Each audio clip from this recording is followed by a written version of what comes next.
All right, we're live. Only 4 minutes late tonight, but good reason. My computer, I wasn't even sure if I'd be able to use it. I'd have to kind of hold my phone like this. But it's been a while. I got my good friend here. One of the first indie films I really backed and got into indie film stuff with the Sawyer Massacre and everything else you've been up to. And we're going to be talking a little bit about Unseen, but we're also going to catch up and hang out and talk because we are pals and it's been too long. It has. Wow. Good to see you, man. Good to see you. Yeah, man. It just gets so crazy. It happens with so many people, dude. It's, you feel bad. You just wind up losing track of time and stuff. What's going on, Mike? Mike's mom's here. Hey. I appreciate that. We're proud of you too, Tony. You're a big supporter here in the Doomsday's Krypt. And yeah, I can't remember I think the last time we did a show was when we were talking about Unseen, but it was pre-production. Yeah. Everything you were still doing raising and you're still building up the cast, and your star was on. Her first name's slipping my name. Trinity.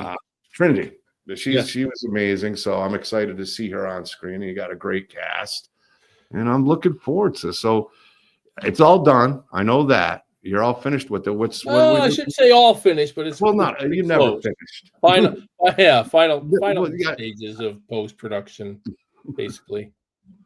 So what's the plans with release and are you going to go with a streaming service or physical prints? Because this is kind of different now because it's an original compared to Sawyer Massacre, where the limitations are obviously there with the way you can market it and sell it and this and that. So yeah, I mean the sky's the limit as far as what we can do with it. I mean, but ultimately we're going to try to sell it to a distributor and go from there. And we're in talks with a distributor. We have a letter of interest, so that's exciting for me at least. But will there be physical media? I hope so. I mean, at least I'll make sure we do some physical media for the Indiegogo perks. That's for sure.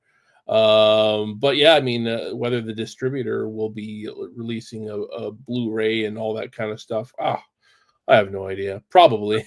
I hope so, man. I'm looking forward to it. I mean, especially being your own original project where the limitations aren't there anymore. And then you got a little bit more seasoning. I know from listening to your show, because I know you took on a daunting task with the Sawyer Massacre from Canada all the way to Texas.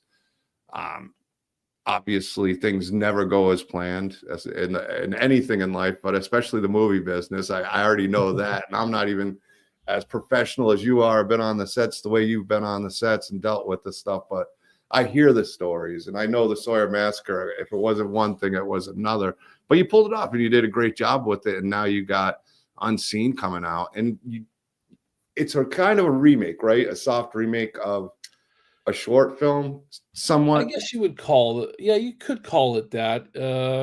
Because I made a short film back in 2016 called Unseen, and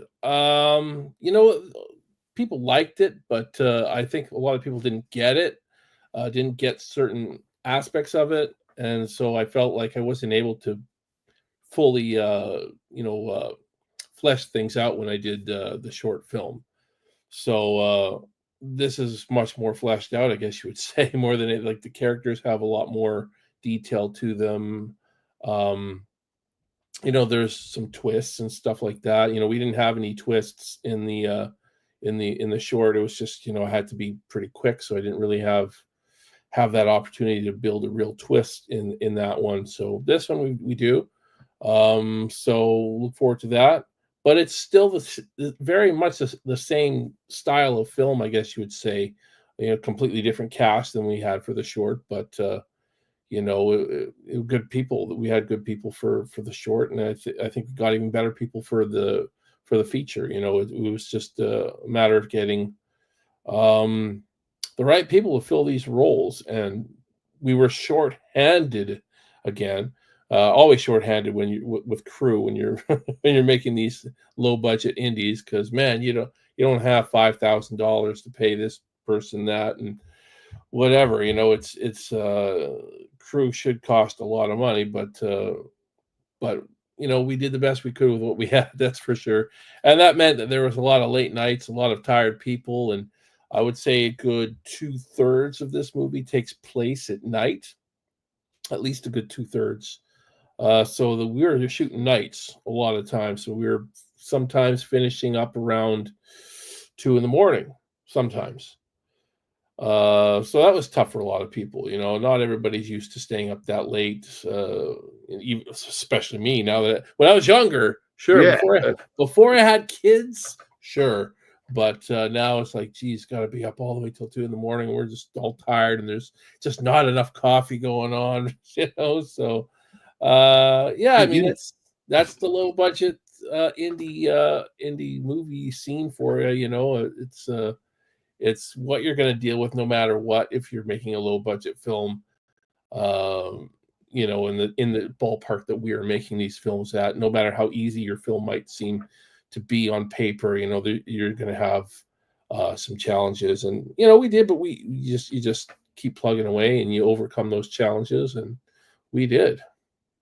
But it's like that with I know other filmmakers go through the same thing, but with everything you're doing and the more films you're going to be making, and I'm sure you're probably already planning the next script in your head or have it fleshed out and written. I just know you're going to build that team that you have that's around you. You were able to film in Canada this time, right? Too. Yeah, it's right in my own backyard, basically. Well, this kind of makes it easier too than having to travel and bring people together and then keep them close enough to be working on these projects. So it's good that you were able to do it in Canada. And hopefully you get to work with a lot of these people again and build up that rapport and that understanding where people just know their jobs. Like I deal with a lot of you guys in the indie community. I've learned a lot from you, Ann Myrna, Nicole Vegas, you name it. I've been lucky enough and fortunate to, speak with you guys about your experiences on it, and a lot of these guys just see you build the right team. And I've heard people complain a little bit about why they have the same people, but it's because you are on a low budget and you do have to take on different roles, not just the role of acting. A lot of times, a lot of people wind up doing extra things. I know some actors will go in and cater, but it really does take a team atmosphere and a genuine love of what you're doing. And, you're not getting the money, in a sense, but it's building up your resume. It's building up what you do, and that's going to lead to a lot more. And I know a lot of you guys, whether it's you filming and writing and directing and putting this all together, or the actors and actresses, it's not about the money. You guys have to come together and do it. And that's where I understand what you're saying. You'll get those last minute people will be like, oh, well, they want something, or you just can't do it. You'd love to, but you just can't. This day and age, it's tough. Back when I started more than 10 years ago, I had a lot of people volunteer, just want to be part of whatever project you're doing. And it seems like that's harder to get now, for whatever reason. I don't know if it's just more high demand, and a lot of these people are just getting more now.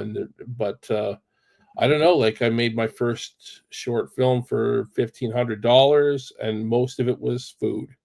It's pizza. I remember it was pizza, right? Well, was that the one you told me? I'll joke it aside, but we've had the talks about the movie. I know which movie you're talking about. I don't even know. You said it's not the one I was thinking of for the Unseen that had the initial dialogue to it was real short, but because I know you've done a few shorts for short. The first short I actually did was the what eventually turned into the Sawyer Massacre, was a first annual barbecue, which you can find on my YouTube channel if you guys want to check it out. I don't think I've seen that one. Oh no, it's a 30-minute short.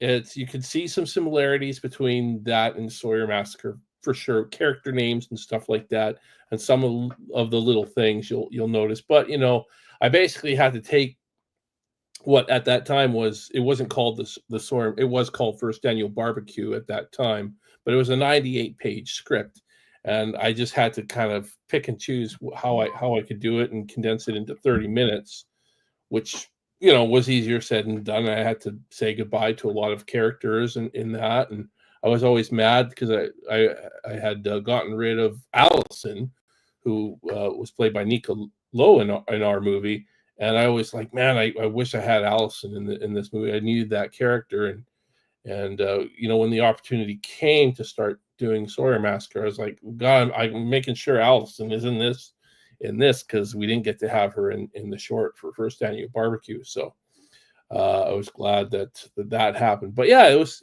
a short film I made for I think overall it cost me $1,500. I think I filmed some of it during the summertime of 2013, I think, and then I filmed the rest of it in the spring of 2014.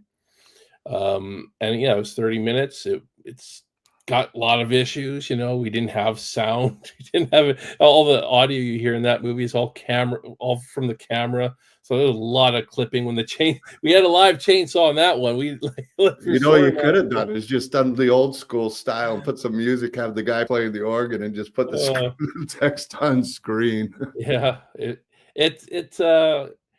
is what it was the first film, and it was a learning, you know, and you know, some of the acting wasn't that great, you know, and I think I put up a blooper reel of two of the actors doing a scene together, and they just couldn't get their lines no matter what, and it was it was pretty funny. There's a lot of the same mistakes every time, and yeah, I don't know, but I can look back at it and say, you know, that was over 10 years ago that I made that and released that. And you know, you always learn a little bit with every project you do, and hopefully you get a little bit more money each time you do a film. And you know, this one and Sawyer Massacre are relatively the same budget.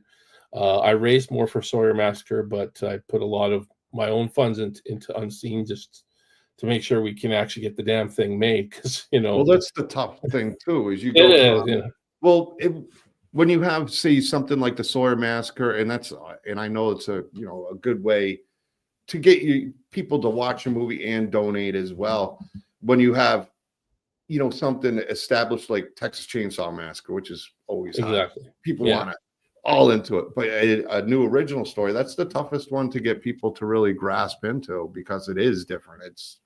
It's gonna be unique, and I know you had it, filming the Sawyer had its ups and downs, but you guys pulled it off real well with everything, all the things you had to go through. I just totally remember all the stuff you had to go through, and you were still able to pull it off. How much did you learn from that, just going in? Like, every film, a lot, but again, nothing can always fully prepare you. But there was definitely things, and I had a feeling was going to go wrong on Unseen that did.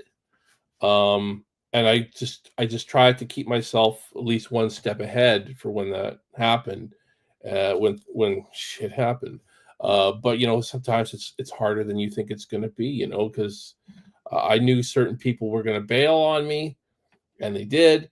And but it was having trouble finding any replacements, for these people. I'm not going to mention names or anything, but because it is what it is. But you count on certain people to do something for, and you think they're going to follow through, and then all of a sudden you get that feeling they're not going to come through for you, and that happened a little bit. Never doubt the gut feeling. You know how it goes. Yeah, once the gut feeling speak it, but you can only prepare yourself so much. It's I think I'll say this: the worst issues I had were locations falling through.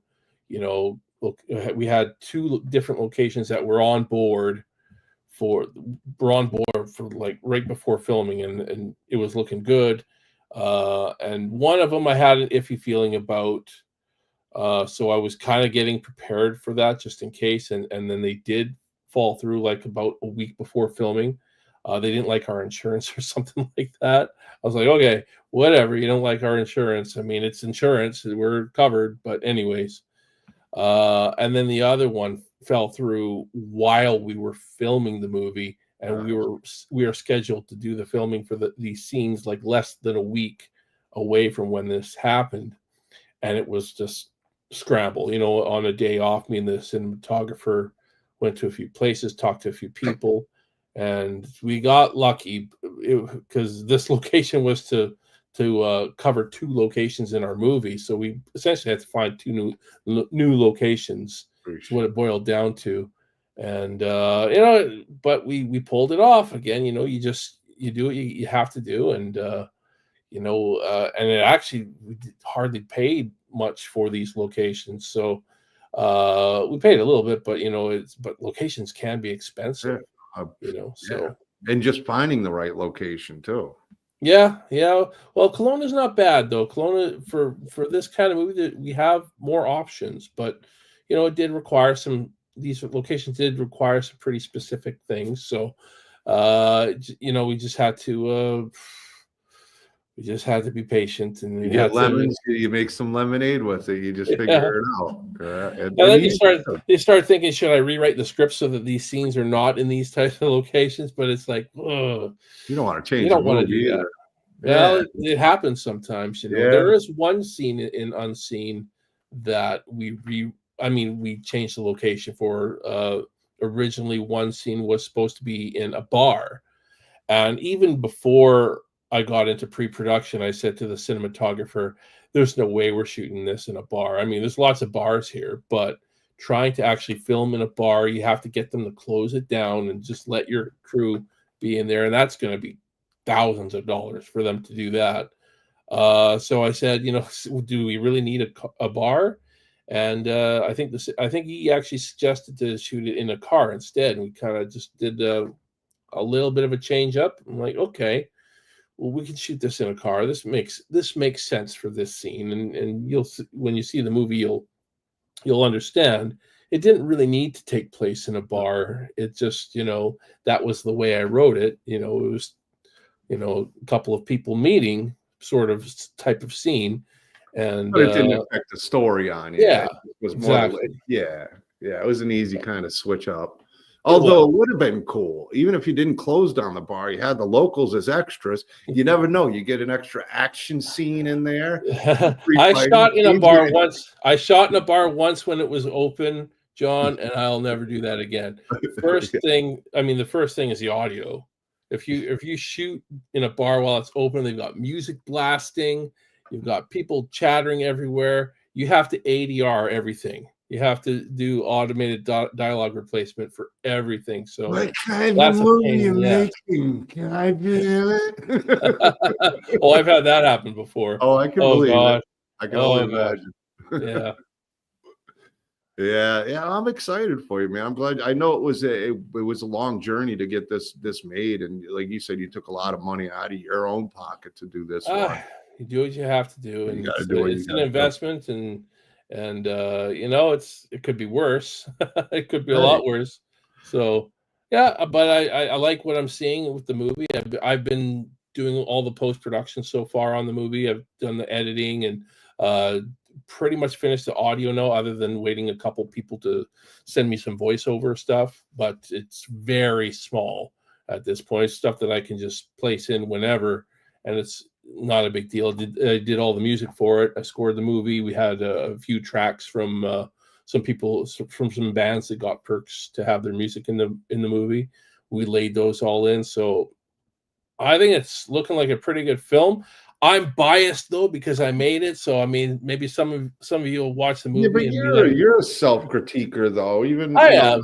I mean, you definitely you're probably the one who pokes more holes in your stuff than anybody else does. Oh I yeah. mean, so I mean, there's so many you, issues we had with Sawyer Massacre. I mean, I after I finished that movie, I'm like, we made a crappy movie. Didn't I said I was so disappointed after shooting that movie, and there's still scenes I look at in that movie where you're like, I feel like I knew that certain actors weren't in the scenes with other actors that were supposed to be, and it was very cut and paste kind of thing. yeah, And I didn't like that. That had to be that way, but you know, I don't get a lot of people complaining about that though, because I don't think as many people notice as it's funny how people notice the chainsaw not being on or something like that. You know, that was a dangerous freaking chainsaw, yeah, and we didn't want to run the risk. We had a professional chainsaw uh, person on set one day, and we did have it running in some shots, but I'm not sure if any of those takes made it. But even he was like, "Don't have this thing running. Don't have this thing running during the rest of the shoot."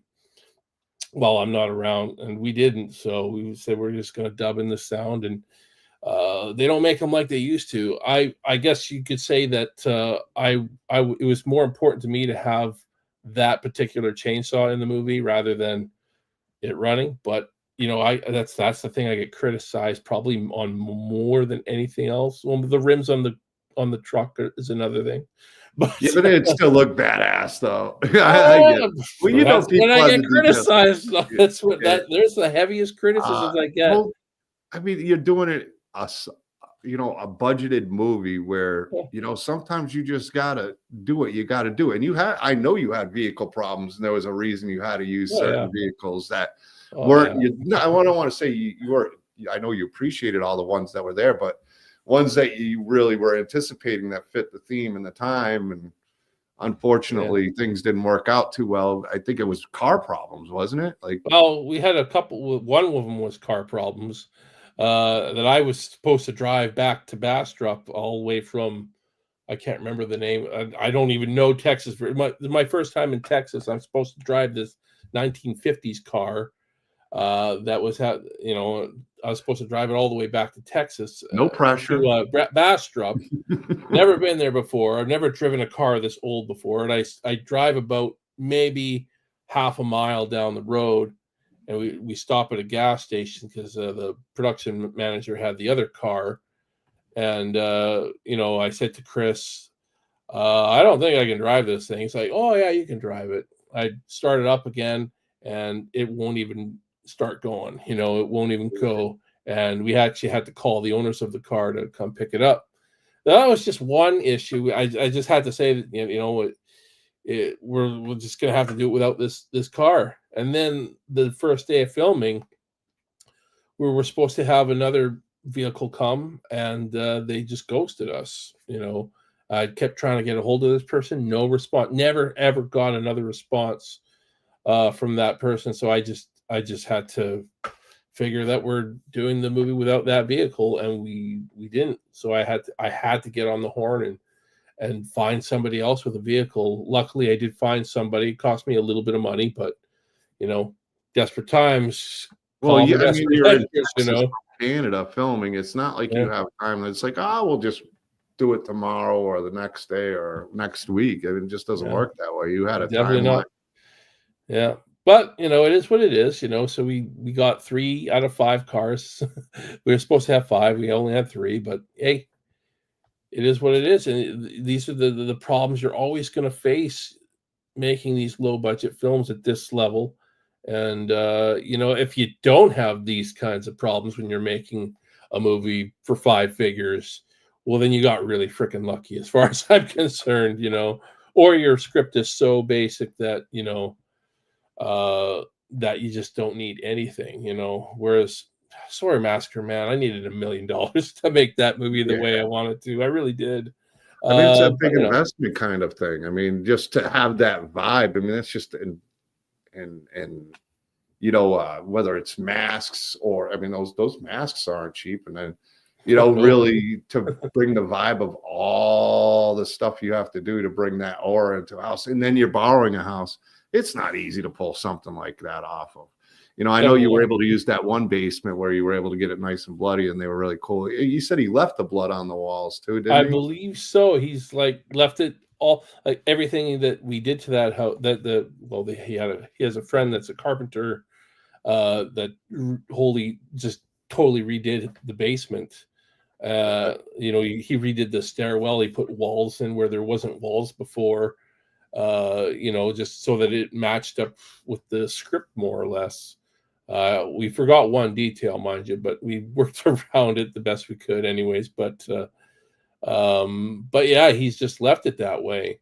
Apparently, anyways. I haven't been in touch with him for a while, but he basically said he wants to leave it like that. As I don't know if he I wants mean, to it's do it. great for the Halloween season. Yeah, I mean, exactly. even the story, yeah, they did film over here, and I mean, it's just got a cool story to it, especially if it's a basement he doesn't really use for a room, or anything like that, and he just has it I don't open know. source or whatever he does with it. Or maybe he does set it up as like an entertainment room.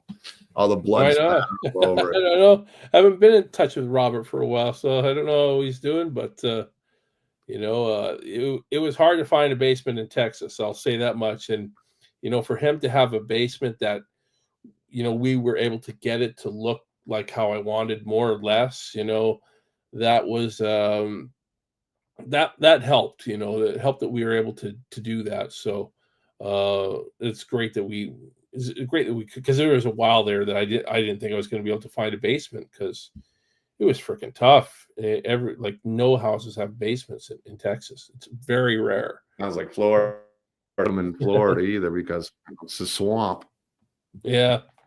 Yeah. I guess they have lots of floods, right? So, but you think with all the tornadoes, they would do Yeah, whatever that's they why got to I'm kind do. of shocked. I think that a lot of places have the tornado shelters, or hopefully their Yeah. houses are built pretty strong. I don't know. I don't know. I've yet to go to Texas yet. I've been You've wanting never to. been to Texas? I No? haven't been to Texas yet. No.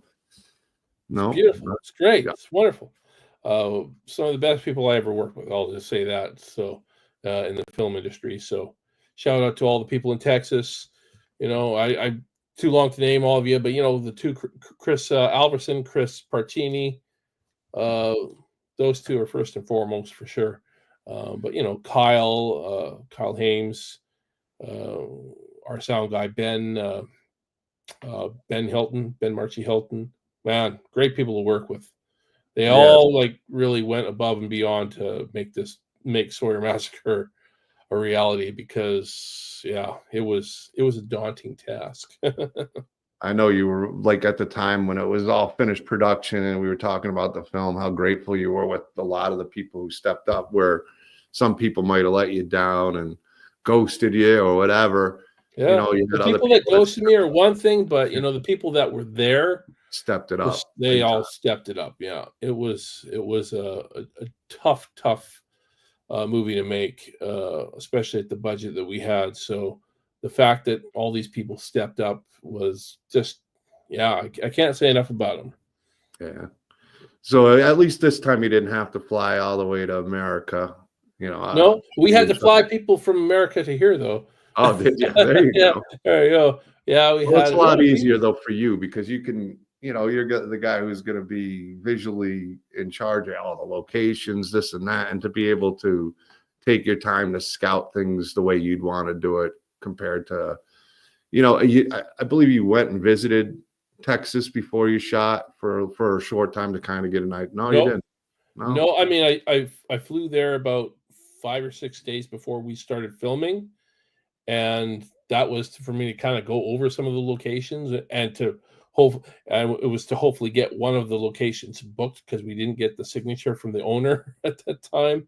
So I had to drive to this owner's house just to get a signature on paper, make sure that it's actually booked and not, going to get screwed over on this on that location. But yeah, I had 5 days, so I didn't have that opportunity to fly to Texas beforehand and really make sure the locations were, where they needed to be. And that caused some problems, because, when I visited some of those locations, literally a couple of days before filming, I had to, again, I have the meeting with the cinematographer. Charlie and I were discussing how the hell we're going to shoot certain scenes, because the locations didn't mesh with what you had. Yeah. So, like, the worst one was the opening scene. I mean, I guess the opening scene had to be rearranged.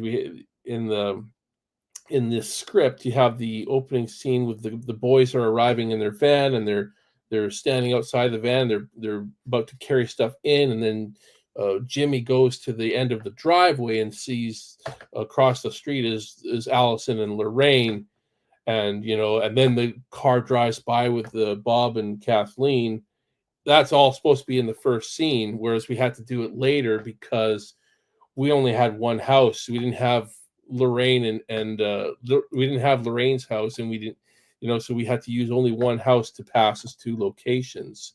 So the exterior of Lorraine's house was the same house that we shot the interior of Brant's uncle's cabin. and just different. We used different rooms for the interiors. I think we used the kitchen of that same house for for Lorraine and Allison's scene, but we used the living room area for the boys scene early in the movie. They looked quite a bit different, so it worked. But yeah, it was. But yeah, we had to kind of we had to do some changes. There was no way around it. We just couldn't. We couldn't work with it, especially with the landscape outside. We didn't have a real road here. We had a dirt road that to use, so we didn't really have that luxury of Jimmy going out to the end of the driveway and looking over the road to see Lorraine's house and Allison, putting boxes in. So we had to change. We just had to change it because there was just no way it was going to work the other way. So Yeah, it make it still work works. anyway. Yeah, it worked It out. was confusing as hell to explain it to the actors, though.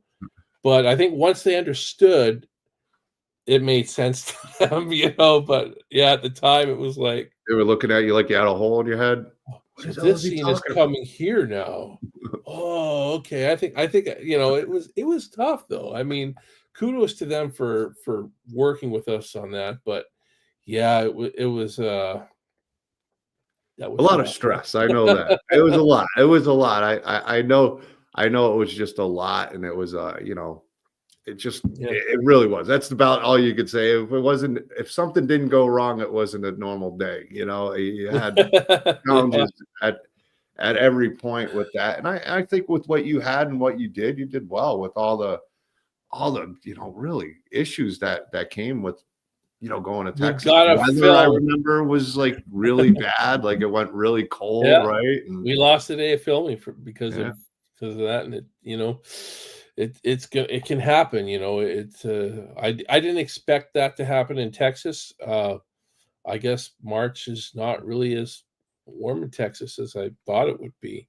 I mean, I know, like here in yeah, Canada, we expect that kind yeah. of You weather, expect it to be cold in but Canada 9 months out of the I year. mean, it's January still here, and it's about the same temperature here now as it was in Texas back when we Yeah. shot.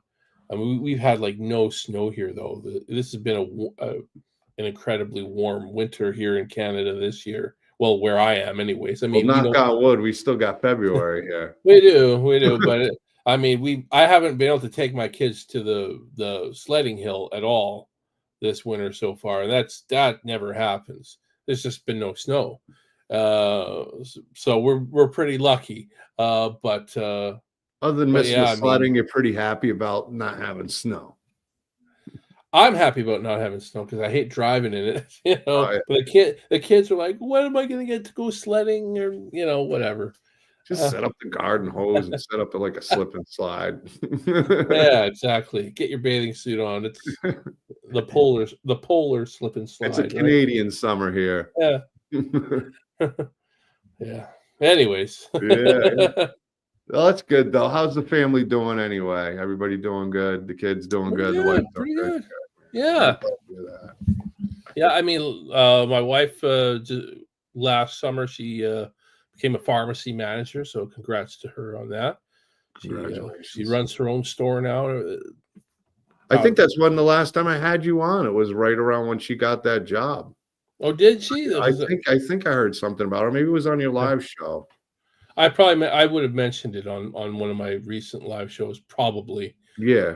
Because I don't think I've been on a show with you for more than a year. Definitely I don't since know. before we. It's been about a year. It's got it, maybe more than that. I lose I track of feel like time before and I feel like it's been more than a year. I'll have to As go I back and was look at like the I was pretty much out of commission all of 2024 working on scene. There was just I had to do so much myself, basically, especially in post production. Once we had the movie in the can, filming it, principal photography that is, because I still went back and did pickup shots, but that was part of the task.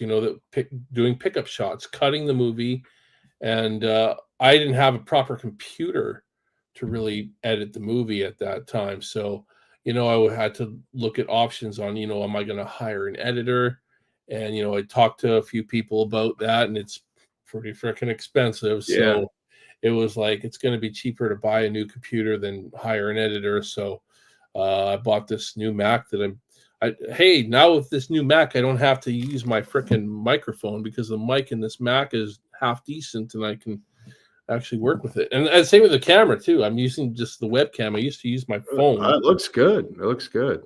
It's decent enough. It works. Yeah, man, for on the device and not having to hook up everything else. It's Like I got way a lot. better. It's way better than my other computer. So yeah, it's just less hookup. So and editing the movie was way faster. I mean, trying to do anything on my old computer in Adobe was really slow. So yeah, I'm glad I got this newer Mac, and yeah, the movie cut together pretty quickly. But I had to make a list of all these shots I needed to pick up and schedule times at some of the locations that we filmed at to make sure we got them shot. And yeah, what was that sound? That was my stupid phone. I forgot to turn it silent. Yeah.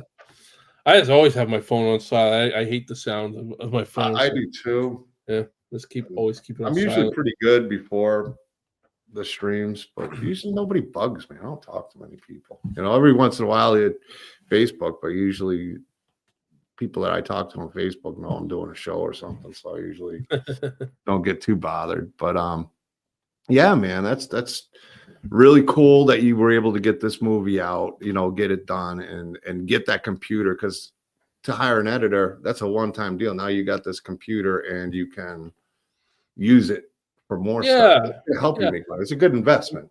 I think so. I can do a lot more on this new computer. I don't really consider myself an editor, but I think I know enough. I know how to use Adobe fairly well that I'm able to definitely cut a movie together. Effects and stuff like that is I have that. I'll send that. I'm going to be sending the movie to a colorist to do all that kind of stuff, the color grade it and get any effects that I need. Mind you, I'm not a very effects driven kind of. Yeah, but you know where you want scenes to be anyway. So editing, if you know all the basic tools, I'm guessing it's a pretty simple process, because you the only person that knows the movie the way it's going to be better than who's going to know it better than you. Exactly. So I imagine that helped it go a little bit smoother, and now you got even more experience doing the editing part. And it's always good. I mean, if you find somebody who's a friend who's doing the coloring and stuff, if you could find somebody to teach you how to do some of that, save you a lot of money right there. Excuse me. Yeah, I mean, coloring has always been something I've not been very good at. I've tried, and people have tried to show me. I don't know. It's just I don't think I quite understand it. Like even my sister-in-law, she was going to do the coloring, but she got too busy with school. But I think she actually colored our trailer, and she was like mentioning all these terms to me, about certain exposure levels and blah blah blah. And I was like, I don't know what language you're speaking, but I do not understand what you're saying. Exactly. I don't know how to speak binary, so I'll get in a conversation. My dad's like a big computer guy, and sometimes, like, if I get in a talk about computers, I know how to turn it on. I'm a hack with a computer. I mean, I don't know that much with it. My dad will start getting into like certain details and stuff, and I'll be like, "Oh yeah, not a clue." Exactly. You do what you got to do, but I'm not a techie guy whatsoever. But I learned. I've been working with Adobe for probably around 10 years now. So I've used it enough, anyways, to get the hang of it. So yeah, edit the movie on Premiere Pro, and I think it's gonna be colored in DaVinci. Okay. Yeah, that's the common color grading program. Yeah. So there you go. Once that's done, we'll have a complete movie. And I'm driving to Squamish on Saturday, February 8th. So not this weekend, but next weekend, to drop the movie off to the colorist. So nice. And we'll have a finished movie once he gets it done. And yeah, looking forward to that.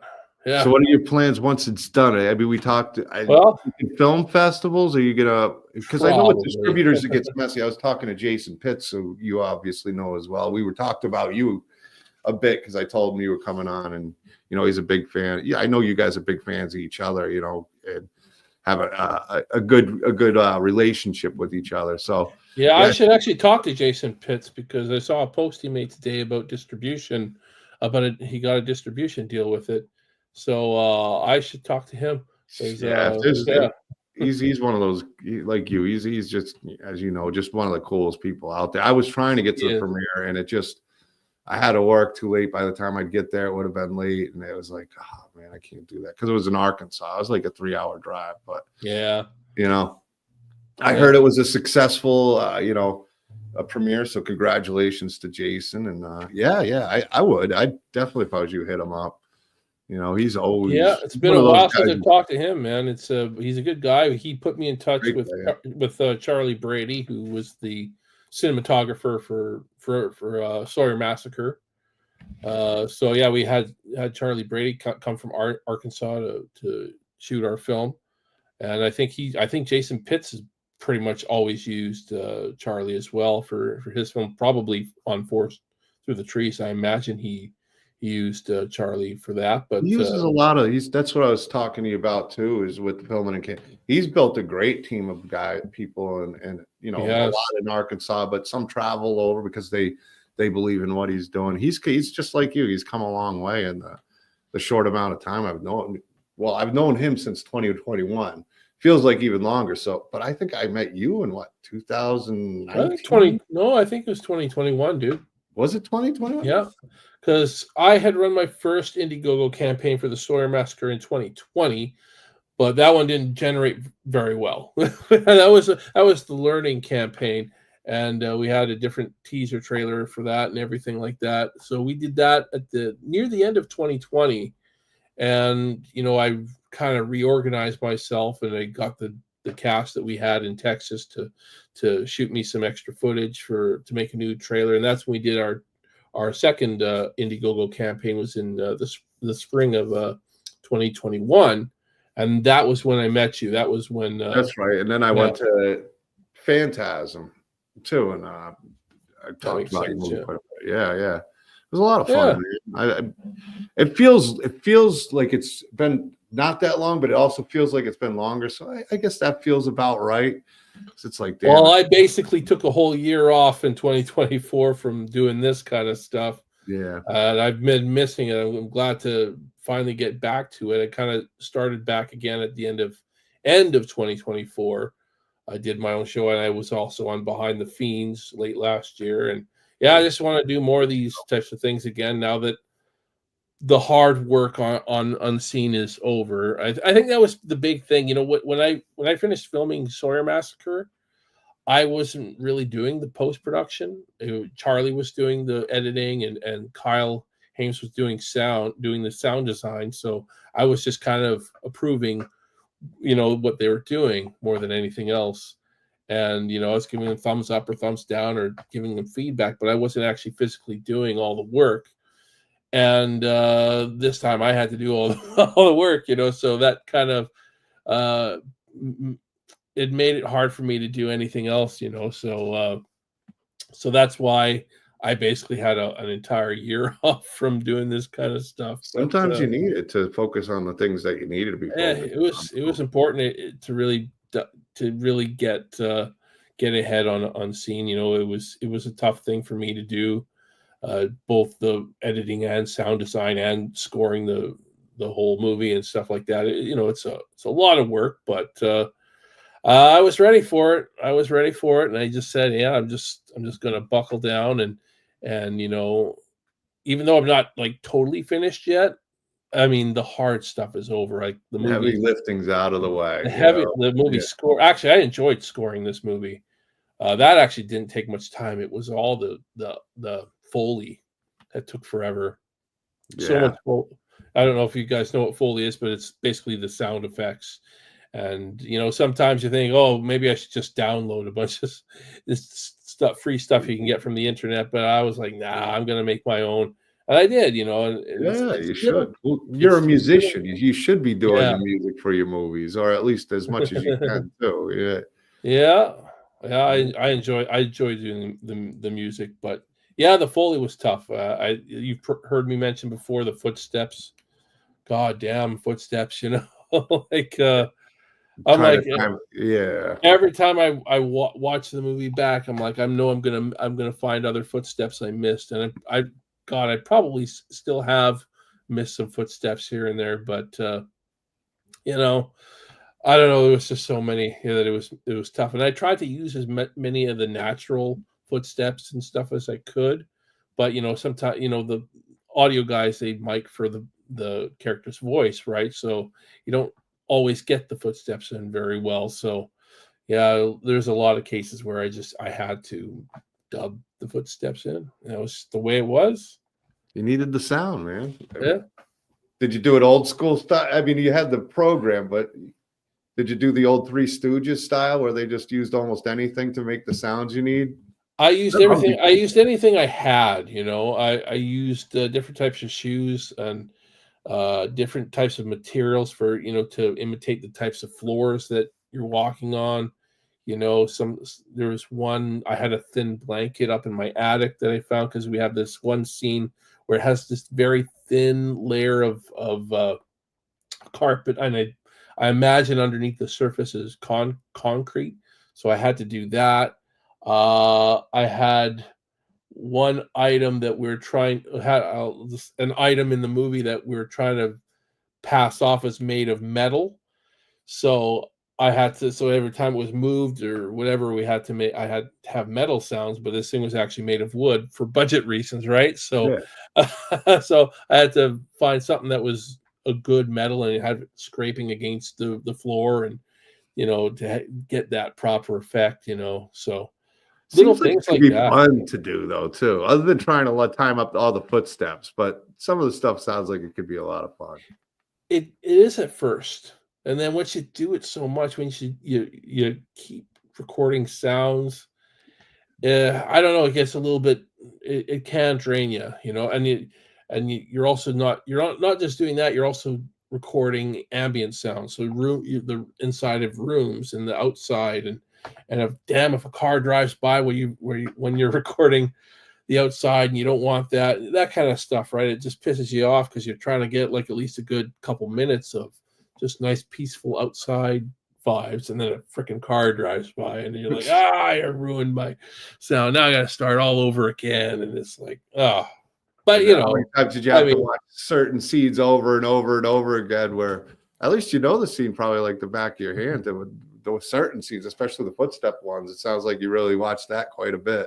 oh yeah, I mean I I hate did. feet now. I mean, I've seen this movie now more than I probably ever want to. I don't know if I'll ever want to watch it again. Will I even want to watch it during the premiere and all that kind of stuff? He'll be at the premiere with the small headphones in and like sunglasses on, being cool, but they're just blacked out so he can sleep. Yeah, but no, I mean, ultimately, I think I have a pretty decent film here. I think especially on the budget it's made, is obviously I don't think it's perfect. I do look at it and I can look at it objectively and say, I bet people are going to have a problem with this or this, right? It's just there's always certain things that You're always going to get that no matter what yeah, the film is. There's always going to be people out there that want to nitpick or find anything wrong with the film. I mean, there's people that sit there and look for mistakes in films for a living. You're always going to get it. It's just it comes with the nature of the beast, really. Oh yeah, there's always, it's not a perfect film. Like there was one shot I know that we had the tripod in the shot, and I didn't nobody noticed that this tripod was in the shot, and there was nothing I could replace it with. So I just tried to keep it really quick, just it's yeah, I don't know, it's in there though. Uh, we'll play a game after that once it releases. See if who can find the camera tripod in the movie, just sitting there randomly. It's on screen for like a second, but it's there and it bugs me. A movie But called Unseen. It's something that's seen. something I've seen that shouldn't be seen. But it's not the first time that's happened to me. And as it's great that the producers watched rough cut of the film a couple months ago just to see what if they noticed any certain things, and they picked out a few things that I didn't see. So good on them. It's little things you just don't notice sometimes. There's reflections. Every movie's got it though. It doesn't Oh, I matter know. what the budget. You're gonna find flaw. I mean, nothing's Yeah. perfect in life. I mean, Yeah. it just isn't. Yeah, things are If gonna happen. if the tripod is the worst thing in this film, then I think we've got a good film.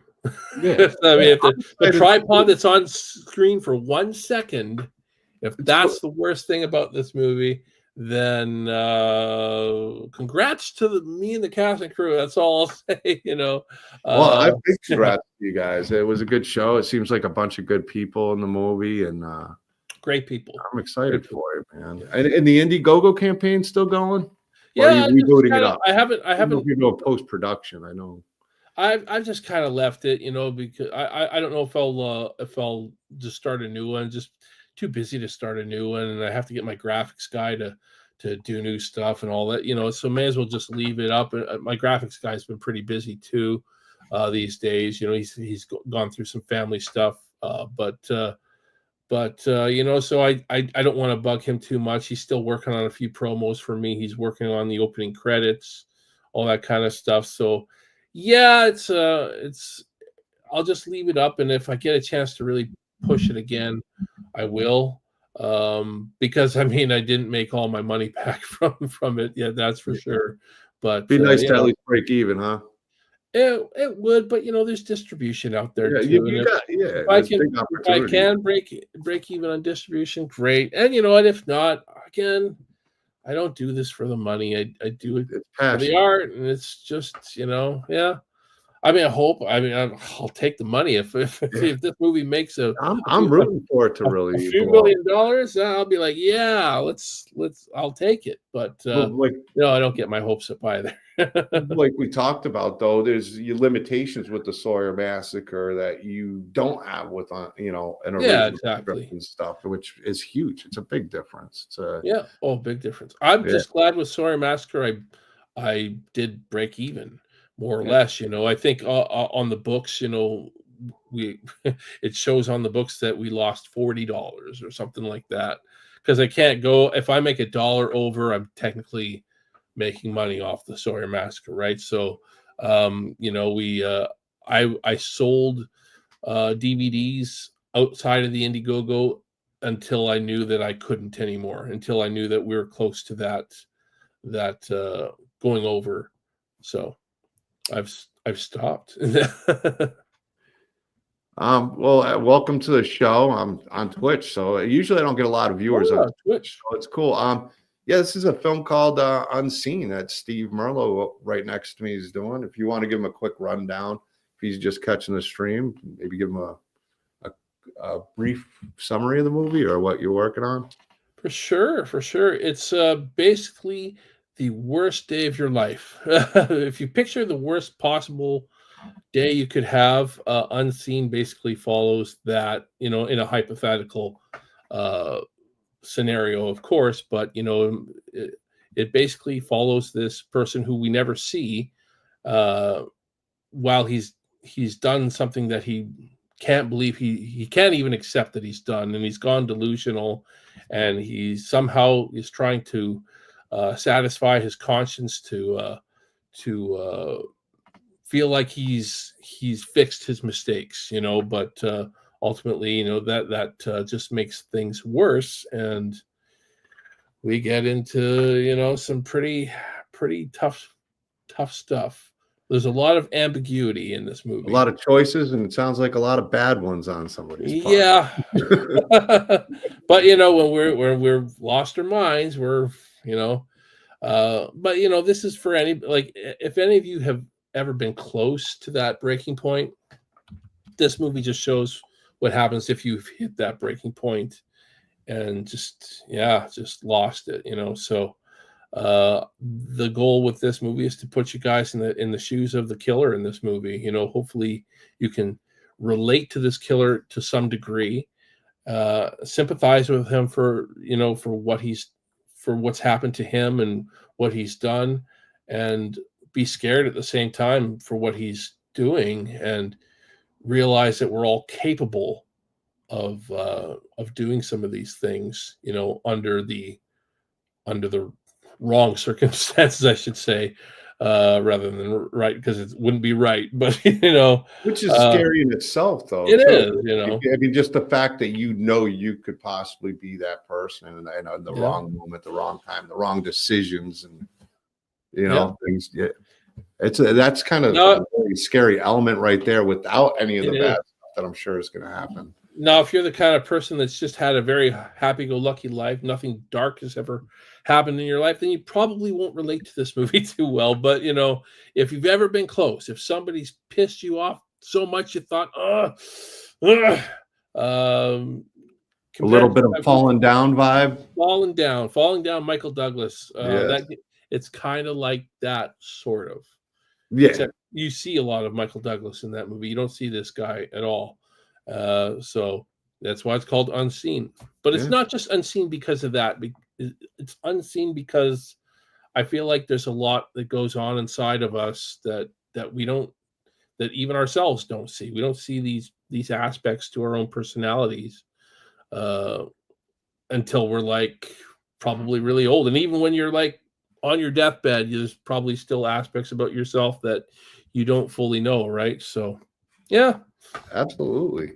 And you guys can find Unseen on Indiegogo. I'm trying to pull it up, but I haven't used Indiegogo, and it's making me sign all in again. It's been Oh no. a while. Yeah, so I should have sent you the teaser trailer, but I didn't think to do that. is it on YouTube? It is on YouTube. I don't know if you can hook a YouTube link up here so Let me people see if I can get this going here. should say Unseen official teaser trailer is what it would say. I'm just going to continue with this, and I'll go to Unseen. I think I'm logging in, so we'll check out the trailer and stuff, and I think people will dig it. Hold on one I sec. hope so. I know so, man. Well, I mean, you can't make something for everybody. Not everybody will appreciate it. And, it's not the next Terrifier. I'll say that. It's not a gory movie. It's a horror movie, but it's more old school. All right, I got it. Here we go. I got it. I got it. I did it. All right, let's share this screen here. And here we go.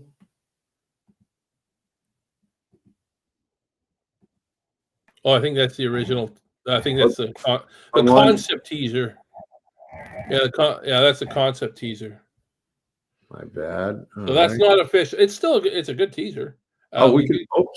We do use that house in the movie. we can watch that one. For some reason I'm not seeing the other trailer. It's on YouTube. I don't think you can access it on. Well, we'll share it up on the thing. But I'll play this teaser one for you if you want.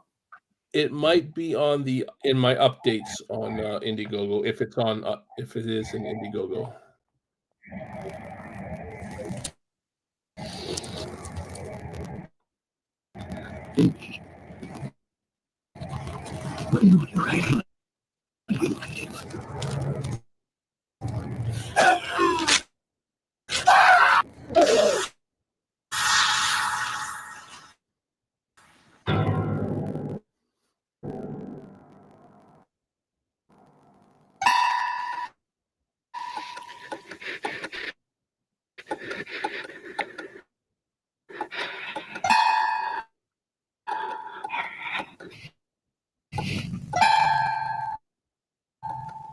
Oh God.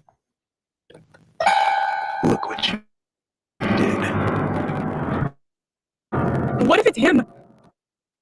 You don't know the lengths this guy will go to. He's in the house right now.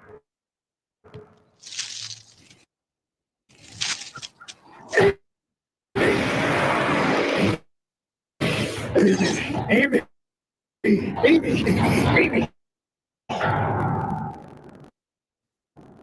I know not the newest trailer, but I always liked that one from the first. Was time. it was the audio cutting out on your end too, or is it just? I didn't hear it cutting out on my end. It sounded okay. smooth, but you never know. You never I know don't- what. Let us know in the comments if it sounded like it kept cutting out on my end, but maybe you never know. Well, we've had that problem before with whenever StreamYard and you try to play it, like I'll hear it okay, but the sound's off. So I don't know. Typical StreamYard.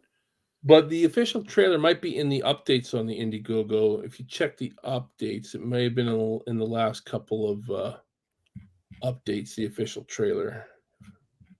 All right, let me see if I can. Yeah, you have to scroll all the way up to updates. So you click on updates there. I don't even see. Oh, okay, gotcha. So not that one. Official. Is that it? Official teaser trailer right there? Oh, it's just a I don't link. think I can even click on the link on it though. Here we You go. have it work? I think so. Here we go. Litter Robot has now solved the litter box problem for over 1 million. Oh, there we go. Hi, I'm Brad Baxter, founder of Brad. Litter Robot.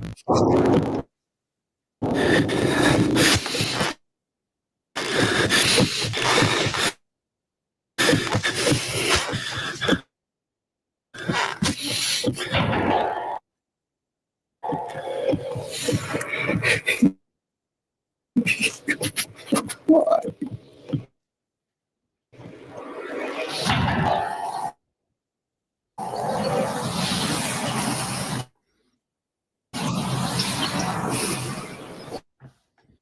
I know it's you, Amy. Why? Why did you do it? Why? I know what I heard. I swear to God, I heard my ex in that phone call. I just can't see him doing this. I'd like to report something. I'm being stalked by my ex.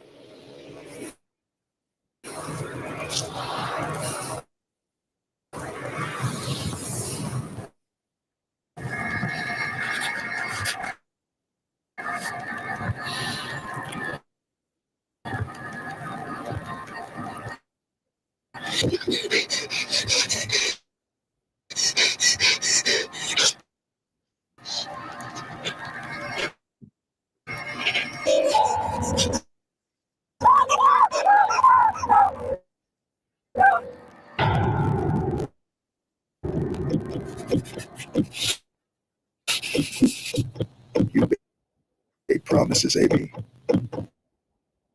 You said we'd be together forever.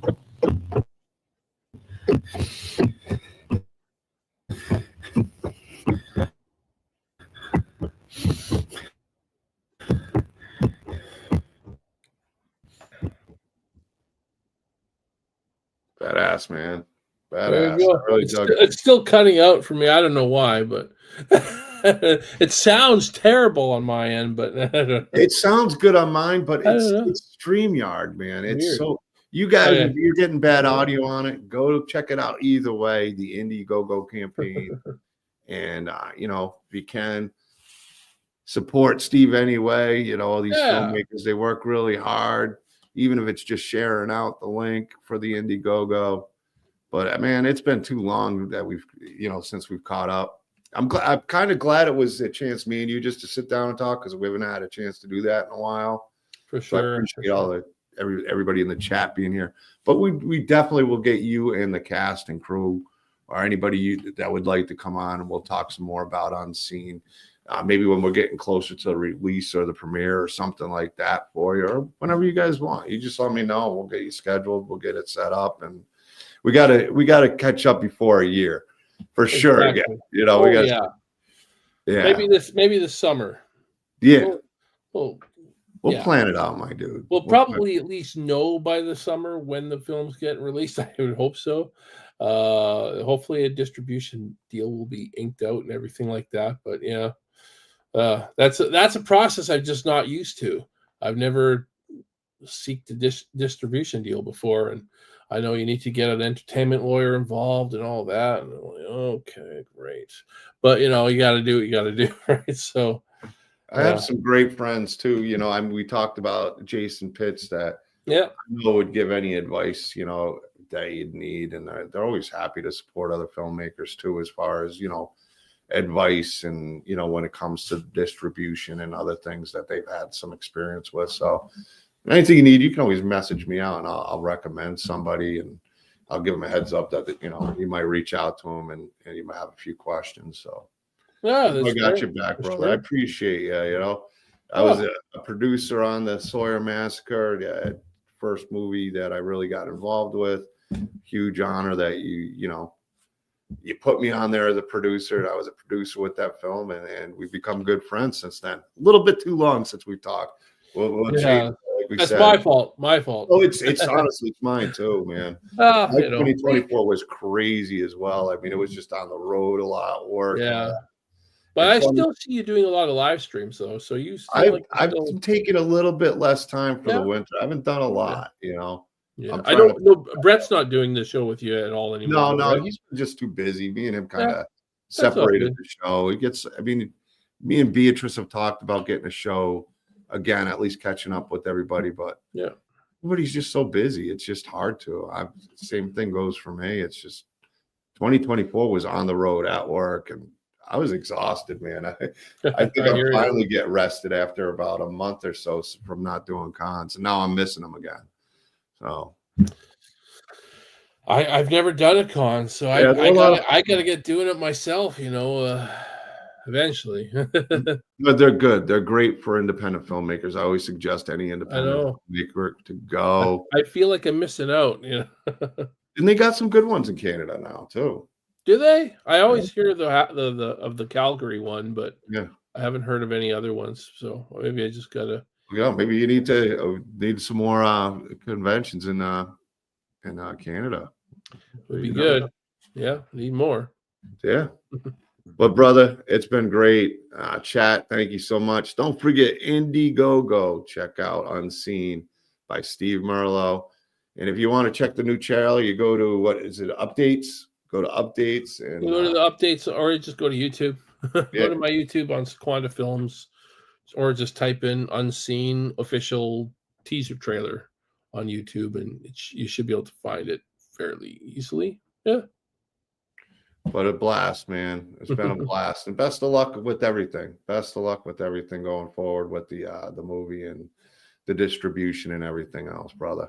Real proud of you. And I don't know what the next show is going to be. I'm sure I'll plan something out and keep everybody updated. And until next time, peace out, guys.